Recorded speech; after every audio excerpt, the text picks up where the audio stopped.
Hello and welcome to Moving Minds Forward. Today we're talking about grief and loss. People aren't broken, and whatever they're carrying, there's always a way forward. I didn't come to that belief through a textbook.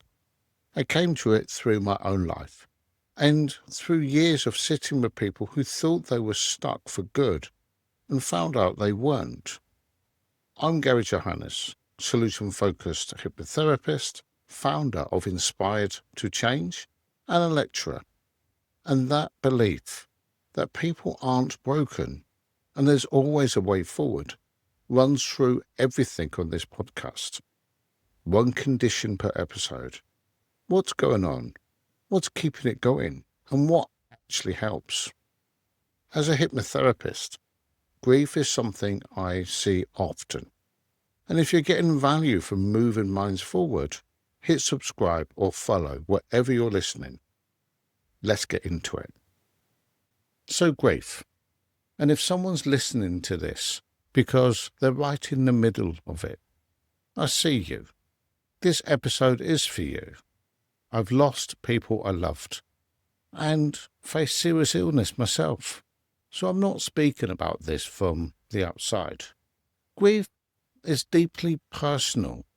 There's no set path, but healing is possible. And that's what we're here to talk about today. We're going to cover what grief actually is, what's happening in the brain when loss hits, why some people get stuck, what keeps it going, and what actually helps. And I'll leave you with one thing you can take away today. If you find this useful, hit subscribe wherever you're listening. There's a lot more to come. Let's get into it. So what is grief really? Most people, when they hear the word, they think death. And yes, losing someone you love is at the center of it. But grief is bigger than that. You can grieve at the end of a relationship, a job you built your identity around, a home you had to leave, a version of your life that you'd planned for that isn't now going to happen, the loss of your health or someone else's, a miscarriage, a pet, financial security, the future you thought you had. Grief is a response to loss, any significant loss, and the brain doesn't really distinguish between them as neatly as society does.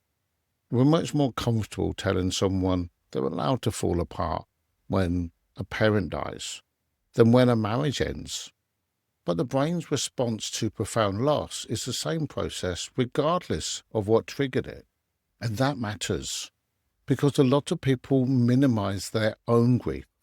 They tell themselves they don't have the right to feel bad, that other people have it worse. They should be over it by now. And minimizing that pressure makes everything harder. So what actually is happening in the brain? When we lose someone or something deeply significant, the brain goes into a state that has a lot in common with threat response. The amygdala, the brain's alarm system, fires up. The stress hormones, cortisol and adrenaline, flood the body. The nervous system goes on high alert. This is why grief feels physical.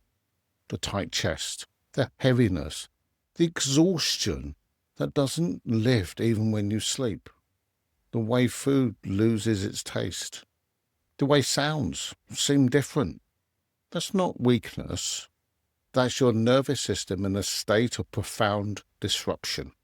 The brain is also doing something very specific. It has built, over years and years, a model of the world that includes this person, this relationship, this future. Every interaction, every expectation, every plan. The brain has woven them in. And now that model doesn't match reality anymore. The brain has to rebuild. It has to update the entire picture of the world. And that process, that painful, disorienting, exhausting process, is what grief actually is. It's not just sadness. It's the brain trying to make sense of a world that no longer looks the way it expected. This is why grief can feel so confusing. Why you can be functional one moment and completely flawed the next. Why a song, a smell, a particular time of year can bring it rushing back.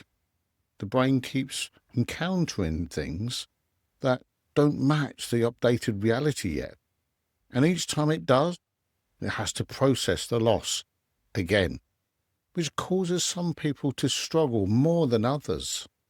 There's no formula for this. Grief is not proportional. It's not about how much someone loved the person, or how prepared they were, or how strong they are. It's more complex than that. The nature of the relationship matters. A sudden, unexpected loss hits differently from one that came after a long illness, though both are devastating in their own ways. An ambiguous loss, a relationship that ends badly, or a family member lost to estrangement or dementia, can be particularly hard to process because there's no clear moment of goodbye. Previous experiences with loss shape it too. If you've learned to suppress grief, to put on a brave face, to keep moving, the feelings don't go away. They wait. And they often come back harder.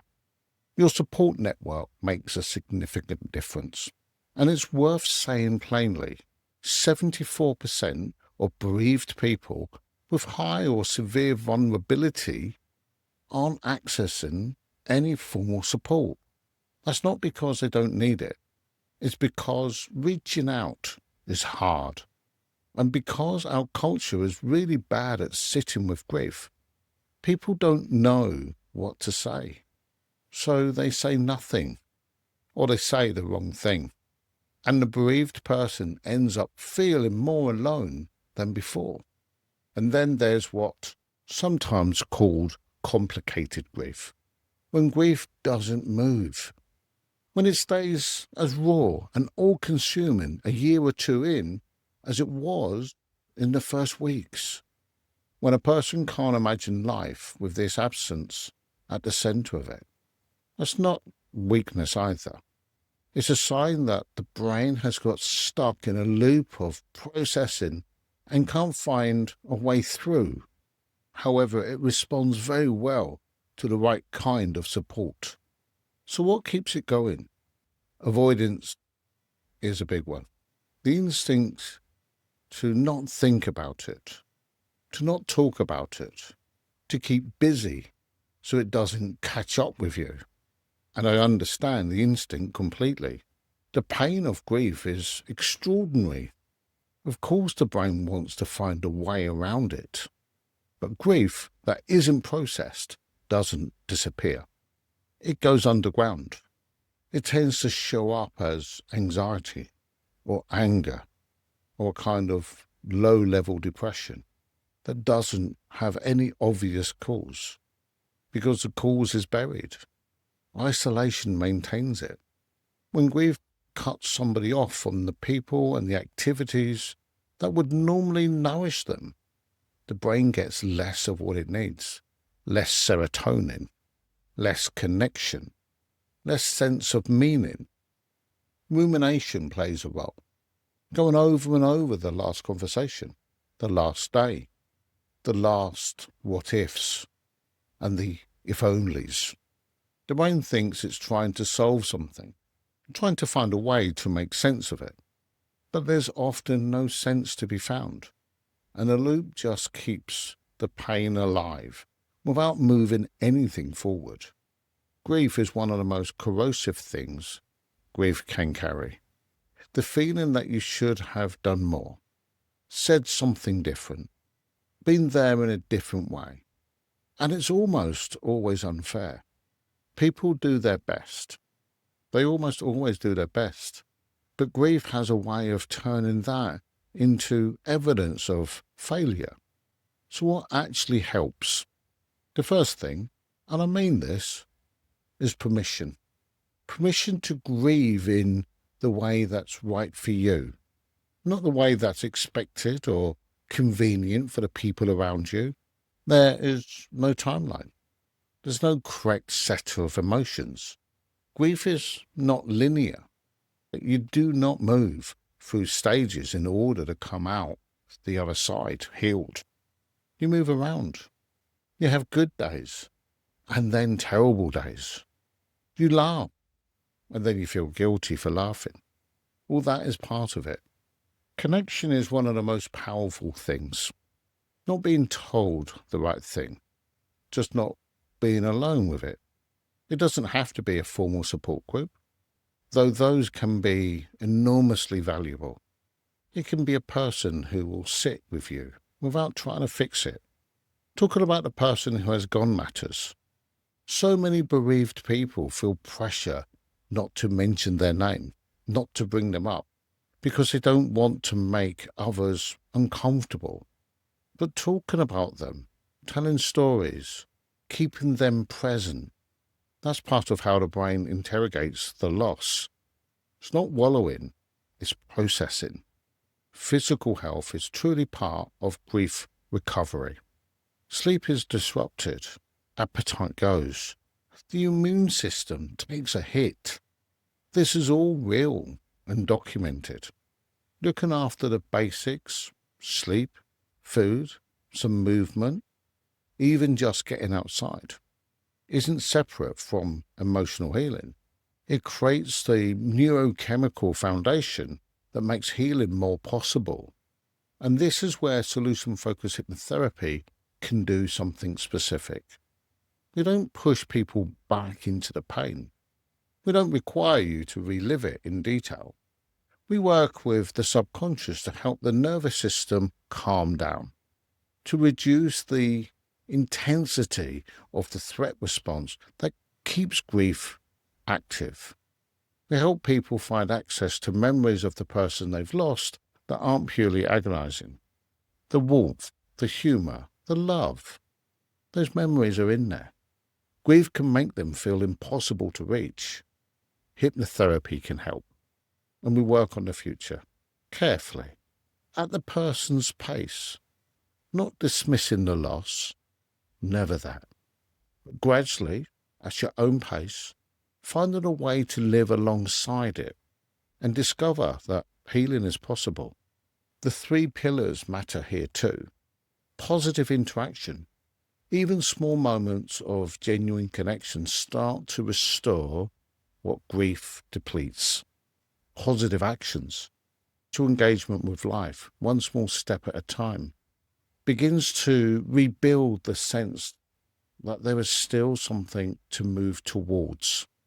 And positive thinking, not forced optimism, but deliberately, gently noticing moments of warmth and meaning still exist, even in the middle of the pain.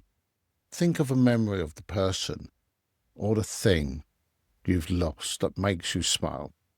Not the loss, the person, the moment, a joke, something they said, something you did together, just one.